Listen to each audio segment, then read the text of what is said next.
Hello students, how are you all. आज हम लोग पढ़ेंगे next topic towards civil disobedience movement का next topic salt march and the civil disobedience. ठीक है, let's start with the salt march. Mahatma Gandhi found in salt a powerful symbol that you that could unite the nation। Mahatma Gandhi को ऐसा, मतलब इसके पहले वाले हमने उसमें पढ़ा था, Simon commission, Swaraj party form किए, फिर साइमन कमीशन का एंट्रेंस हुआ, फिर उसके बाद लॉर्ड इरविन ने, वाइसरॉय इरविन ने इंडिया के सामने में एक डिमांड रखा था कि उनको वो डोमिनियन स्टेटस देंगे, और हमारे जो लीडर्स थे, रेडिकल लीडर्स थे, उन्होंने मना कर दिया था कि हमको अब पूर्ण स्वराज चाहिए। यहाँ तक कि हमने पढ़ा था। और उसके बाद महात्मा गांधी चाहते थे कि सिविल डिसोबीडियंस मूवमेंट चालू करे, और वो इतना पावरफुल हो कि मतलब उसकी, जैसे हर बार किसी न किसी वजह से उनको कॉल ऑफ करना पड़ता था मूवमेंट को, ऐसा कुछ भी ना हो। तो Mahatma Gandhi found in salt, उन्होंने देखा कि सॉल्ट एक ऐसा चीज है जिसको सब कोई यूज करता है, चाहे वो गरीब हो, अमीर हो, आम जनता हो, मतलब हर कोई। सॉल्ट एक ऐसा इंग्रेडिएंट है जहाँ जिसको हम हर जगह यूज करते हैं, और बिना सॉल्ट के काम नहीं चल सकता है, जो कि नेचुरल प्रोड्यूस है। और उस पे भी जो अंग्रेज थे वो क्या कर लिए थे, टैक्स लगा दिए थे। ठीक है, तो Mahatma Gandhi found in salt a powerful symbol that could unite the nation on 31st January 1930। he means Gandhi ji sent a letter to viceroy Irwin stating 11 demand, और उन्होंने वायसरॉय इरविन के सामने 11 डिमांड्स रखे। Some of this were of general interest, और वो जितने भी थे वो जनरल इंटरेस्ट थे। जनरल इंटरेस्ट मीन आम जनता के इंटरेस्ट थे, जिससे आम जनता को फायदा होना था या नहीं, लेकिन आम जनता को देखते हुए उन लोगों के डिमांड्स रखे थे। और others were specific demands of different classes, और कुछ डिमांड्स ऐसे रखे थे जो कि अलग अलग क्लासेस से रिलेटेड था, मतलब पीसेंट से रिलेटेड हो सकता है, बिजनेसमैन से रिलेटेड हो सकता है, अलग अलग क्लासेस से रिलेटेड था, फ्रॉम इंडस्ट्रीज टू पीसेंट्स। ठीक है, the idea was to make the demands wide ranging so that all classes within the Indian society could identify with them and everyone could be brought together in a united campaign। ये क्यों, मतलब इतने सारे general interest भी रखे, specific demands भी रखे, from industries to pheasant, सभी के बारे में सोचा, और उनके उनके डिमांड्स उन्होंने रखे। ये क्यों किया उन्होंने, क्योंकि उन the idea was to make the demand wide ranging बनाना चाहते थे।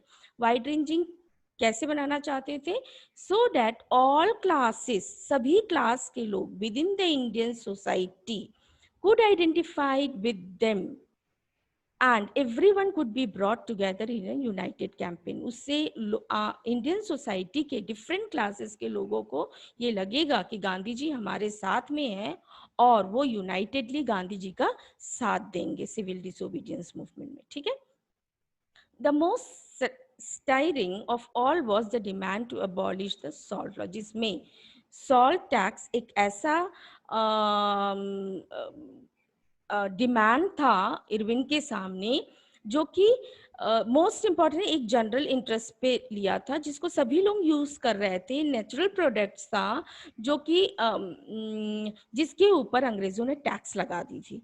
तो इसमें से जो मोस्ट इम्पॉर्टेंट डिमांड था वो सॉल्ट टैक्स को अबॉलिश करना था। ठीक है, salt was something consumed by rich and the poor alike and it was one of the most essential item of food. ये आप लोग क्लास 8 में भी पढ़े थे, अगर आप लोगों को याद होगा तो ये एक ऐसा इंग्रेडिएंट था जो कि रिच से पुअर तक सभी लोगों के लिए एक एसेंशियल आइटम्स था। और ये एक मतलब इसकी वजह से रिच से लेके पुअर तक के सभी सिविल डिसोबीडियंस मूवमेंट के पार्ट बन सकते हैं। The tax on salt and the government monopoly over its production, Mahatma Gandhi declared, revealed the most oppressive face of the British rule. और महात्मा गांधी को लगा कि ये ब्रिटिश लोगों का ये जो टैक्स, सॉल्ट के ऊपर टैक्स लगाना सबसे मतलब सबसे गंदा फेस ब्रिटिशर्स का दिखा रहा था, जो कि एक नेचुरल प्रोड्यूस था, जहाँ पे और जो कि सभी लोग यूज कर रहे थे. It was the most oppressive face of the British rule. ठीक है. फिर Mahatma Gandhi letter was in a way an ultimatum. एक तरह का ये जो लेटर उन्होंने जो भेजा था वो एक अल्टीमेटम था इरविन के लिए. ठीक है, अंग्रेजों के लिए. If the demand were not fulfilled by 11th मार्च, और उन्होंने उस चिट्ठी में लिखा था बकायदा कि अगर 11 मार्च तक के उनके डिमांड्स फुलफिल नहीं होंगे तो वो सिविल डिसोबीडियंस कैंपेन चालू कर देंगे. इरविन के पास लेटर पहुंचा. इरविन पढ़ा. He was unwilling to negotiate. वो उस पर कोई काम करना ही नहीं चाहते थे. So Mahatma Gandhi started his famous salt march accompanied by 78 of his trusted volunteers. So Mahatma Gandhi तो पहले ही बोल दिए थे कि अगर उनके डिमांड्स फुलफिल नहीं होंगे तो वो 12 मार्च से ही 11 मार्च को उन्होंने बताया था, एक अल्टीमेटम दिया था कि 11 मार्च तक अगर उनके डिमांड्स फुलफिल नहीं होते तो 12 मार्च को वो अपना सिविल डिसोबीडियंस कैंपेन चालू कर देंगे. तो उन्होंने 78 वॉलंटियर्स के साथ में मार्च चालू कर दिया. ठीक है. कब? 12 मार्च को. उन्होंने 240 miles along with 78 volunteers. He started 240 miles from Gandhiji ashrams in Sabarmati to Gujarat coastal towns of Dandi. Dandi was the coastal. Dandi is the coastal. Is at the coast of Gujarat, and he started, Gandhiji, along with 78 volunteers, started his march from Sabarmati ashram to Dandi, which was 240 miles. ठीक है. From Gandhiji ashram, the volunteers walked for 24 days. मतलब एक दिन में 10 मील उनको चलना था, और हर 10 मील के बाद वो कहीं ना कहीं आराम करते थे. जहां पर 1000 came to hear Mahatma Gandhi wherever he stopped. जहां भी वो रुकते थे वहां पे हजारों के तादाद में लोग इकट्ठा हो जाते थे. and he told them what he meant by Swaraj and urged them to peacefully defy the British. और वो उनको बताते थे कि मतलब ये हमको लड़ाई जो लड़नी है वो पीसफुल तरीके से लड़नी है. ऐसा नहीं होना चाहिए कि हर बार किसी न किसी रॉलेट सत्याग्रह से लेकर के अपना नॉन कोऑपरेशन मूवमेंट या कितने सारे उन्होंने छोटे छोटे सत्याग्रह चालू किए, लेकिन नॉन वायलेंस होने की वजह से उनको वो स्टॉप करना पड़ता था. तो वो जहाँ भी रुकते थे वहाँ लोगों को समझाते थे कि वो हम ये लड़ाई पीसफुली लड़ेंगे और ब्रिटिशर्स क्या कर रहे हैं, वो क्या बोल रहे हैं, उन सभी चीज़ों को हम अनसुना कर देंगे. 6th April he reached Dandi and ceremonially violated the law. उन्होंने 6 अप्रैल को वहां डांडी पहुंचे और उन्होंने लॉ को तोड़ दिया. कैसे? By manufacturing salt by boiling water. वहीं के वहीं उन्होंने समुद्र के पानी को लिया, बॉईल किया और नमक बनाया. ठीक है. This mark the beginning of the civil disobedience. यहाँ से सिविल डिसोबीडियंस मूवमेंट चालू होता है. ठीक है. डायरेक्ट एक क्वेश्चन आता है, how was this movement different from the non cooperation movement? Civil disobedience movement और नॉन कोऑपरेशन मूवमेंट में क्या डिफरेंस है? Civil disobedience non cooperation movement क्या है? From the word itself it is understood not to cooperate with the Britishers. Britishers को हम cooperate नहीं करेंगे, मतलब हम उनके कानून को नहीं मानेंगे. और सिविल डिसोबीडियंस मूवमेंट क्या है? हम उनके ऑर्डर्स को, उनके एक्ट को, उनके कानून को नहीं तो मानेंगे ही, साथ में हम तोड़ेंगे भी. जैसे इन्होंने यहाँ पे सॉल्ट कानून को, सॉल्ट लॉ को उन्होंने तोड़ा नमक बना करके. ठीक है. ये है major difference. People were now asked not only to refuse cooperation, people were मतलब कॉपरेशन के लिए नहीं वो थे कि मतलब पहले था ना कि हम कॉपरेट नहीं करेंगे, but with the British as they had done in 1921-22 21-22 में क्या था, नॉन कोऑपरेशन मूवमेंट चालू हुआ था और उन्होंने बोला था कि हम ब्रिटिशर्स को कोऑपरेट नहीं करेंगे, हम उनका साथ नहीं देंगे। लेकिन अब क्या था, वो कॉलोनियल लॉज को, ब्रिटिश लॉज को तोड़ देना चाहते थे। मतलब अब उन नॉट कोऑपरेट भी नहीं करेंगे और उनके कानून को तोड़ देंगे। तो जैसे सिविल डिसोबीडियंस मूवमेंट चालू हुआ, कानून टूटना चालू हुआ, कब से, सॉल्ट लॉ तोड़ने से चालू हुआ। तो अलग अलग जगहों पे thousand in different part of the country broke the salt law. Different part of the country में इस कानून को तोड़ा गया। कौन से कानून, सॉल्ट लॉ को तोड़ा गया by manufacturing salt and they demonstrated in front of the government salt factories. और बकायदा गवर्नमेंट जो फैक्ट्रीज थी वहां पर उन्होंने जा करके इस कानून को तोड़ा। ठीक है। एज द मूवमेंट स्प्रेड, और जैसे जैसे पूरे देश में जब ये मूवमेंट फैला तो लोगों ने फॉरेन गुड्स को फिर से बॉयकॉट किया। लिक्वर शॉप्स जो कि अंग्रेजी शराब की दुकानें थी वो सभी पिकेटेड हो गए, मतलब वहां पे बंद लग गया, कोई भी लिक्वर शॉप में नहीं जाएगा। And peasants refused to pay revenue and chowkidari taxes. किसान लोग क्या करने लगे, अब मना करने लगे कि हम अब रेवेन्यू नहीं देंगे, चौकीदारी टैक्स नहीं देंगे। विलेज ऑफिशियल्स जो हैं वो रिजाइन करने लगे और इन many places forest people violated the forest law. और बहुत सारे फॉरेस्ट में कौन रहता था, ट्राइबल्स रहते थे। ट्राइबल्स लोगों ने भी फॉरेस्ट जो 3 एक्ट लगे थे ना, रिजर्व फॉरेस्ट, प्रोटेक्टेड फॉरेस्ट, ये सभी एक्ट को तोड़ करके सब लोगों ने फॉरेस्ट में, हर फॉरेस्ट में घुसना चालू कर दिया।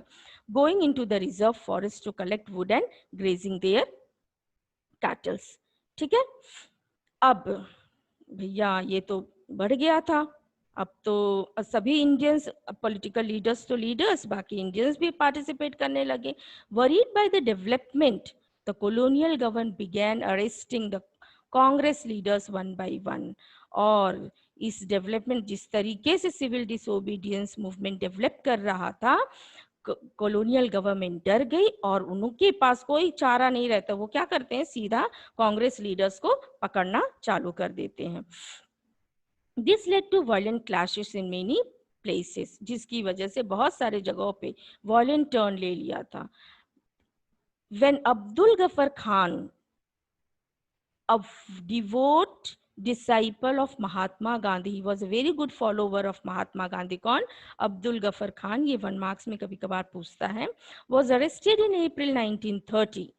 1930 में अब्दुल गफर खान को पेशावर के स्ट्रीट से जहाँ पे वो वहां से उनको कैद कर लिया, मतलब उनको अरेस्ट कर लिया गया था 1930 में, जिसकी वजह से जो आम जनता थी पेशावर में, अब्दुल गफर खान पेशावर के थे, तो वहाँ पे जैसे उनको अरेस्ट किया गया, वहाँ के लोग रास्ते पे आ गए, सड़कों पे आ गए।